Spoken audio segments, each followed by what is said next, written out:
Sir Jet, may question po sana ako. Nag-loan po ako dito sa isang PLI tapos po may refund ako sa previous loan. Ngayon po sabi nila hindi na daw po marirefund kasi for payment na daw po. Kasi may bayarin daw po ako for the month of December. Pero lahat po ng months since loan until December ay may kaltas sila dito sa payslip. Saan ba po pwede mag-report ng PLI kung ganong issue? So, nasa agreement po yun ng DepEd at ng PLIs.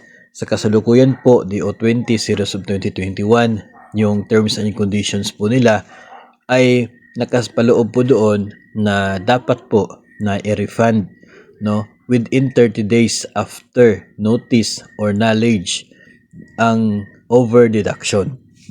Matatawag po natin yan na over deduction. Kasi nga ganito po, kung nag-renew ka ng December, so babayaran mo yung whole balance ng utang mo for utang mo until December. Wala pa pong naging remittance for the month of December kasi yung buwan din na yon yung pag-reloan mo. So ngayon, papasok itong deduction sa sahod mo ng December. Pag remit niyan papunta sa bangko, ay wala na siyang dapat na pupuntahan as payment. Kasi yung deduction for the month of December ay pambayad sana doon sa utang mo na nireloan mo, which is already paid by your new loan. So, matatawag siyang over deduction. At yun po ang dapat na i-refund ng PLI to the borrowers. Kapag case naman po na nag-renew ka ng December, tapos hindi pa na-remit yung November, so ang mangyayari 2 buwan dapat yung refund para sa buwan ng November at para sa December. So ganyan po yung sitwasyon yan. Base po naman sa experience natin ay nare-refund naman po ng mga PLIs. Pero may mga cases talaga, may mga mensahe po tayo natatanggap na tulad po nito, hindi nire-refund. Yung iba ay ginagawang advance payment.